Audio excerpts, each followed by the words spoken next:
Welcome to an exploration of one of the most powerful books ever written on personal success, Think and Grow Rich by Napoleon Hill. Originally published in 1937, this classic has inspired millions worldwide to take charge of their lives, develop a mindset for achievement, and turn their dreams into reality. Hill delves deep into the psychology of success, providing time-tested principles for achieving financial prosperity and personal fulfillment. Through stories of legendary figures like Thomas Edison, Henry Ford, and Andrew Carnegie, Hill reveals the secrets to wealth creation and living a purpose-driven life. This book isn't just about financial success. It's a roadmap for realizing your full potential. If you find this content valuable, please like, comment, and consider subscribing to our channel. Your support helps us bring more life-changing audiobooks and insights to you. Thank you for joining us on this journey of growth and transformation. Chapter 6, Imagination, the Workshop of the Mind, the fifth step toward riches. The imagination is literally the workshop wherein are fashioned all plans created by man. The impulse, the desire, is given shape, form, and action through the aid of the imaginative faculty of the mind. It has been said that man can create anything which he can imagine. Of all the ages of civilization, this is the most favorable for the development of the imagination, because it is an age of rapid change. On every hand, one may contact stimuli which develop the imagination. Through the aid of his imaginative faculty, man has discovered and harnessed more of nature's forces during the past 50 years than during the entire history of the human race, previous to that time. He has conquered the air so completely that the birds are a poor match for him in flying. He has harnessed the ether and made it serve as a means of instantaneous communication with any part of the world. He has analyzed and weighed the sun at a distance of millions of miles and has determined, through the aid of imagination, the elements of which it consists. He has discovered that his own brain is both a broadcasting and a receiving station for the vibration of thought, and he is beginning now to learn how to make practical use of this discovery. He has increased the speed of locomotion until he may now travel at a speed of more than 300 miles an hour. The time will soon come when a man may breakfast in New York and lunch in San Francisco. Man's only limitation, within reason, lies in his development and use of his imagination. He has not yet reached the apex of development in the use of his imaginative faculty. He has merely discovered that he has an imagination and has commenced to use it in a very elementary way. Two forms of imagination. The imaginative faculty functions in two forms. One is known as synthetic imagination, and the other as creative imagination. Synthetic imagination. Through this faculty, one may arrange old concepts, ideas, or plans into new combinations. This faculty creates nothing. It merely works with the material of experience, education, and observation with which it is fed. It is the faculty used most by the inventor, with the exception of the toe who draws upon the creative imagination when he cannot solve his problem through synthetic imagination. Creative imagination. Through the faculty of creative imagination, the finite mind of man has direct communication with infinite intelligence. It is the faculty through which hunches and inspirations are received. It is by this faculty that all basic or new ideas are handed over to man. It is through this faculty that thought vibrations from the minds of others are received. It is through this faculty that one individual may tune in or communicate with the subconscious minds of other men. The creative imagination works automatically in the manner described in subsequent pages. This faculty functions only when the conscious mind is vibrating at an exceedingly rapid rate, as for example, when the conscious mind is stimulated through the emotion of a strong desire. The creative faculty becomes more alert, more receptive to vibrations from the sources mentioned, in proportion to its development through use. This statement is significant. Ponder over it before passing on. Keep in mind, as you follow these principles, that the entire story of how one may convert desire into money cannot be told in one statement. The story will be complete only when one has mastered, assimilated, and begun to make use of all the principles. The great leaders of business, industry, finance, and the great artists, musicians, poets, and writers became great because they developed the faculty of creative imagination. Both the synthetic and creative faculties of imagination become more alert with use, just as any muscle or organ of the body develops through use. Desire is only a thought, an impulse. It is nebulous and ephemeral. It is abstract and of no value until it has been transformed into its physical counterpart.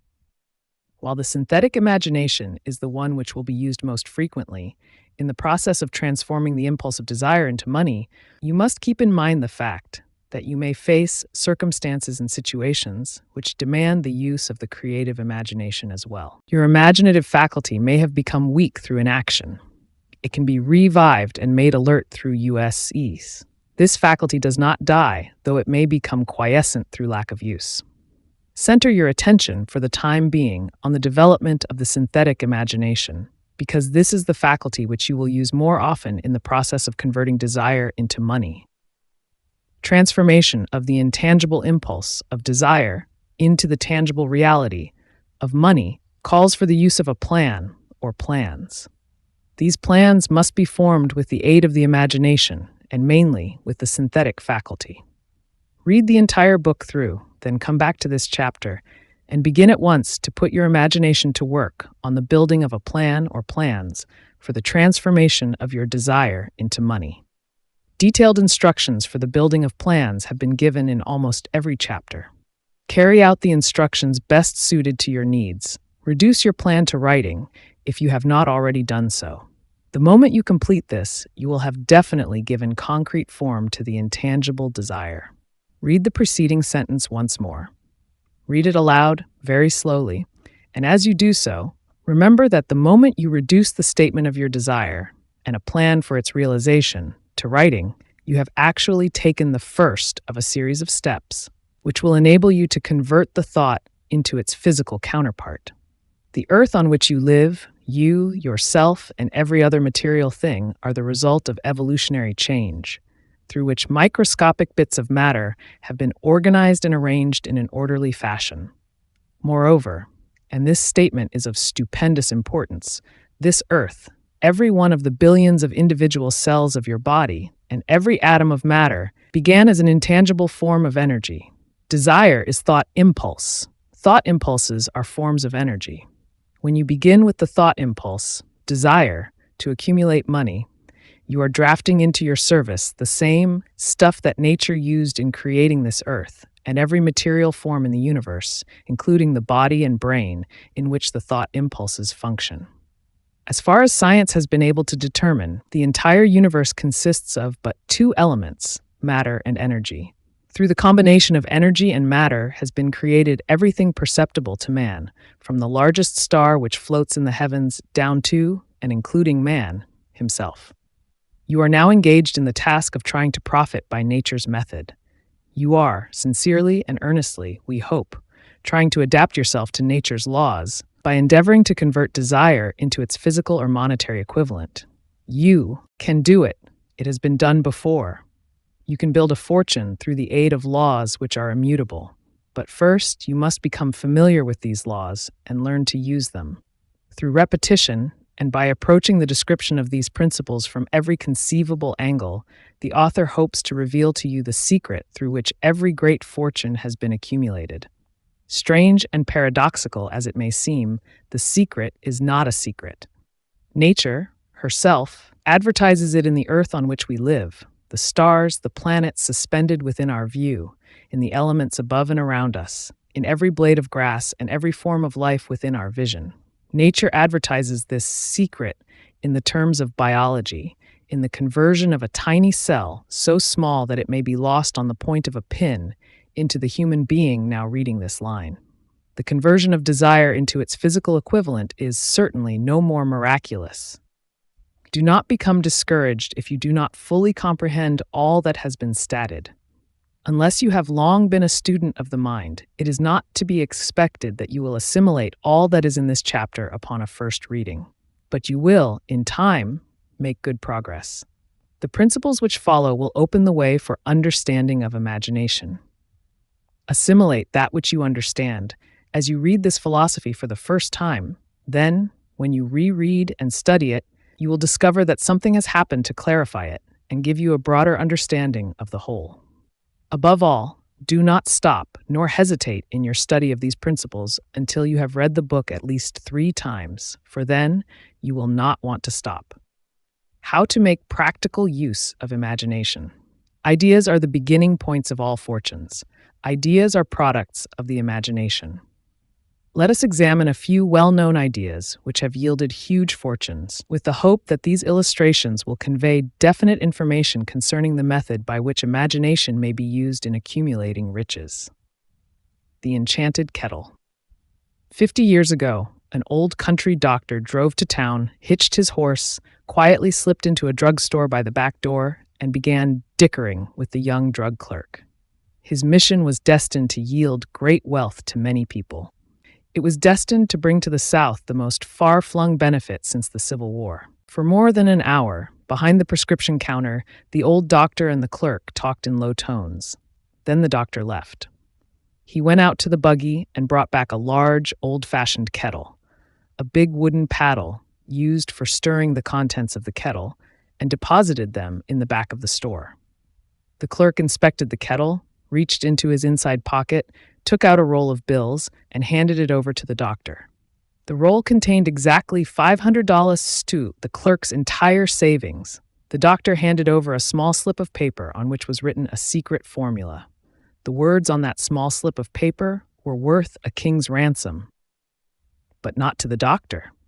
Those magic words were needed to start the kettle to boiling, but neither the doctor nor the young clerk knew what fabulous fortunes were destined to flow from that kettle. The old doctor was glad to sell the outfit for $500. The money would pay off his debts and give him freedom of mind.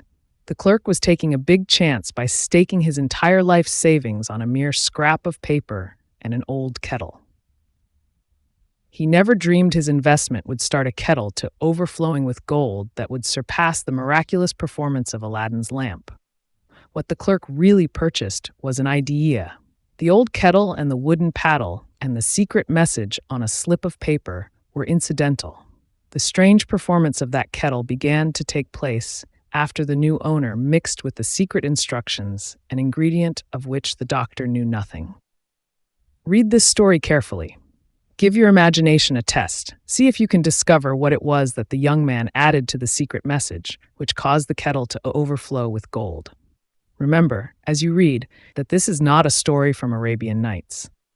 Here you have a story of facts, stranger than fiction, facts which began in the form of an idea. Let us take a look at the vast fortunes of gold this idea has produced.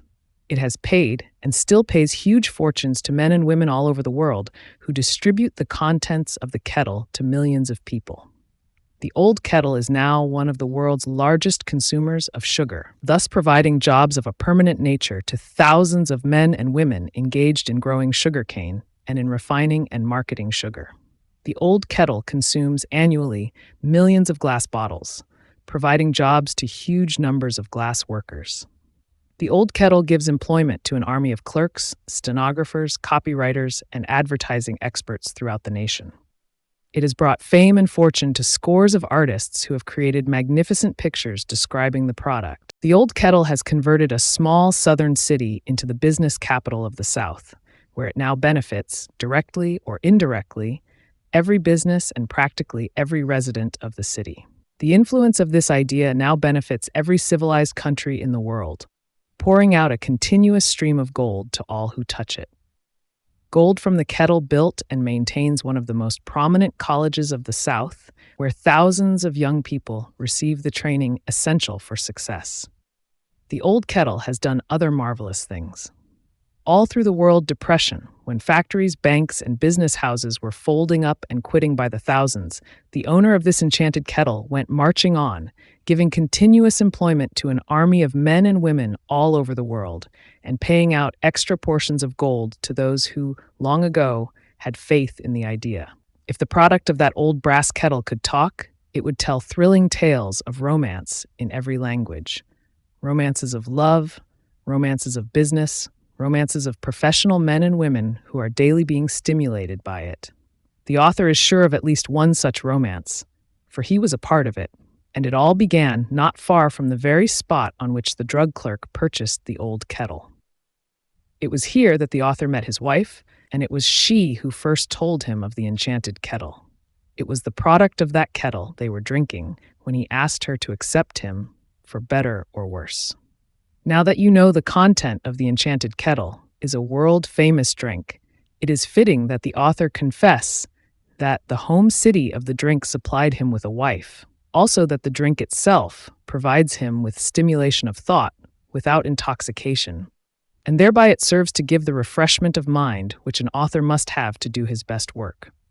Whoever you are, wherever you may live, whatever occupation you may be engaged in, just remember in the future, every time you see the words Coca-Cola, that its vast empire of wealth and influence grew out of a single idea, and that the mysterious ingredient the drug clerk Asa Candler mixed with the secret formula was imagination. Stop and think of that for a moment. Remember also that the 13 steps to riches described in this book were the media through which the influence of Coca-Cola has been extended to every city, town, village, and crossroads of the FA. In Chapter 4, Think and Grow Rich dives into the power of specialized knowledge. Napoleon Hill explains that success isn't just about general knowledge, but rather about acquiring specific skills and expertise relevant to your goals. He emphasizes that knowledge, when properly organized and applied, becomes a powerful asset for achieving financial and personal success. If you enjoy our audiobook series and find this content valuable, please like, comment, and subscribe to Bookshelf for more inspiring chapters and books. By saying, well, my idea is a good one, but I cannot do anything with it because I never can procure the necessary $1 million. That is exactly what the majority of people would have said, but it is not what Dr. Gonzalez said. What he said and what he did are so important that I now introduce him and let him speak for himself. One Saturday afternoon, I sat in my room, thinking of ways and means of raising the money to carry out my plans.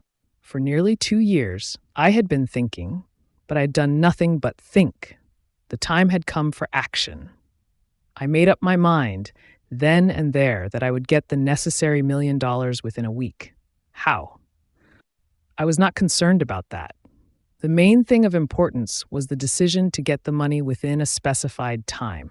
And I want to tell you that the moment I reached a definite decision to get the money within a specified time, a strange feeling of assurance came over me, such as I had never before experienced. Something inside me seemed to say, "Why didn't you reach that decision a long time ago? The money was waiting for you all the time." Things began to happen in a hurry. I called the newspapers and announced I would preach a sermon the following morning, entitled, "What I Would Do If I Had $1 Million." I went to work on the sermon immediately, but I must tell you, frankly, the task was not difficult because I had been preparing that sermon for almost 2 years. The spirit back of it was a part of me. Long before midnight, I had finished writing the sermon. I went to bed and slept with a feeling of confidence, for I could see myself already in possession of the $1 million. Next morning, I arose early, went into the bathroom, read the sermon, then knelt on my knees and asked that my sermon might come to the attention of someone who would supply the needed money. While I was praying, I again had that feeling of assurance that the money would be forthcoming. In my excitement, I walked out without my sermon and did not discover the oversight until I was in my pulpit and about ready to begin delivering in it. It was too late to go back for my notes, and what a blessing that I couldn't go back. Instead, my own subconscious mind yielded the material I needed. When I arose to begin my sermon, I closed my eyes and spoke with all my heart and soul of my dreams. I not only talked to my audience, but I fancy I talked also to God. I told what I would do with $1 million if that amount were placed in my hands. I described the plan I had in mind for organizing a great educational institution where young people would learn to do practical things and at the same time develop their minds. When I had finished and sat down, a man slowly arose from his seat, about 3 rows from the rear, and made his way toward the pulpit. I wondered what he was going to do. He came into the pulpit, extended his hand, and said, "Reverend, I liked your sermon. I believe you can do everything you said you would if you had $1 million. To prove that I believe in you and your sermon, if you will come to my office tomorrow morning, I will give you the $1 million." My name is Philip D. Armour." Young Gonzalez went to Mr. Armour's office, and the $1 million was presented to him. With the money, he founded the Armour Institute of Technology. That is more money than the majority of preachers ever see in an entire lifetime, yet the thought impulse back of the money was created in the young preacher's mind in a fraction of a minute. The necessary $1 million came as a result of an idea. Back of the idea was a desire which young Gonzalez had been nursing in his mind for almost 2 years. Observe this important fact. He got the money within 36 hours after he reached a definite decision in his own mind to get it and decided upon a definite plan for getting it. There was nothing new or unique about young Gonzalez's vague thinking about $1 million and weakly hoping for it. Others before him, and many since his time, have had similar thoughts. But there was something very unique and different about the decision he reached on that memorable Saturday, when he put vagueness into the background and definitely said, "I will get that money within a week." God seems to throw himself on the side of the man who knows exactly what he wants, if he is determined to get just that. Moreover, the principle through which Dr. Gonzalez got his $1 million is still alive. It is available to you. This universal law is as workable today as it was when the young preacher made use of it so successfully. This book describes step by step the 13 elements of this great law and suggests how they may be put to use. Observe that Asa Candler and Dr. Frank Gonzalez had one characteristic in common. Both knew the astounding truth that ideas can be transmuted into cash through the power of definite purpose, plus definite plans. If you are one of those who believe that hard work and honesty alone will bring riches, perish the thought. It is not true. Riches, when they come in huge quantities, are never the result of hard work. Riches come, if they come at all, in response to definite demands based upon the application of definite principles and not by chance or luck.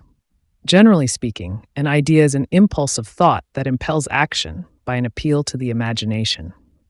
All master salesmen know that ideas can be sold where merchandise cannot. Ordinary salesmen do not know this. That is why they are ordinary.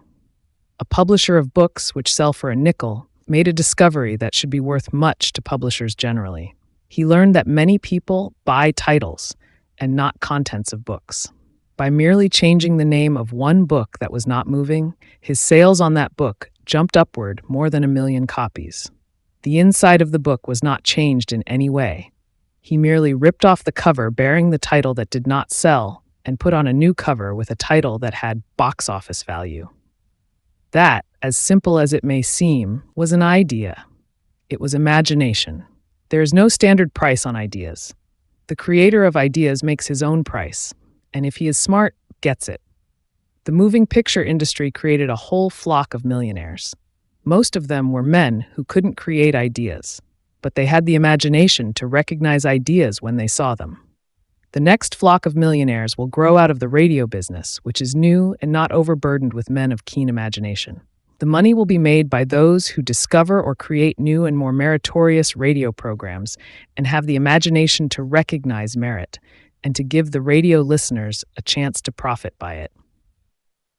The sponsor, that unfortunate victim who now pays the cost of all radio entertainment, soon will become idea conscious and demand something for his money.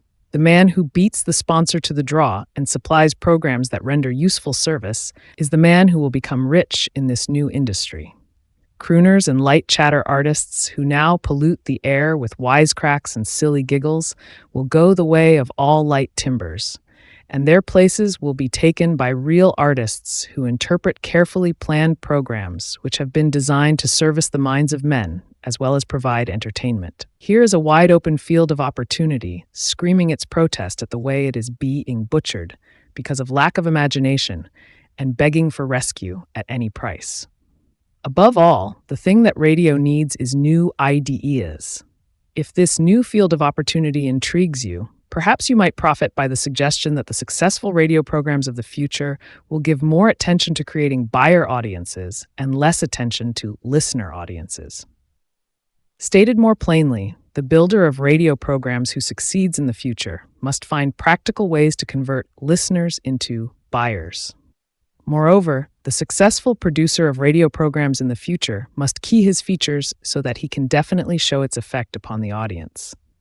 Sponsors are becoming a bit weary of buying glib-selling talks based upon statements grabbed out of thin air. They want, and in the future will demand, indisputable proof that the Husit program not only gives millions of people the silliest giggle ever, but that the silly giggler can sell merchandise. Another thing that might as well be understood by those who contemplate entering this new field of opportunity, radio advertising is going to be handled by an entirely new group of advertising experts, separate and distinct from the old-time newspaper and magazine advertising agency men. The old-timers in the advertising game cannot read the modern radio scripts because they have been schooled to see ideas. The new radio technique demands men who can interpret ideas from a written manuscript in terms of sound. It cost the author a year of hard labor and many thousands of dollars to learn this. Radio, right now, is about where the moving pictures were when Mary Pickford and her curls first appeared on the screen. There is plenty of room in radio for those who can produce or recognize ideas. If the foregoing comment on the opportunities of radio has not started your idea factory to work, you had better forget it. Your opportunity is in some other field. If the comment intrigued you in the slightest degree, then go further into it, and you may find the one idea you need to round out your career. Never let it discourage you if you have no experience in radio. Andrew Carnegie knew very little about making steel. I have Carnegie's own word for this. But he made practical use of two of the principles described in this book and made the steel business yield him a fortune. The story of practically every great fortune starts with the day when a creator of ideas and a seller of ideas got together and worked in harmony. Carnegie surrounded himself with men who could do all that he could not do. Men who created ideas and men who put ideas into operation and made himself and the others fabulously rich. Millions of people go through life hoping for favorable breaks.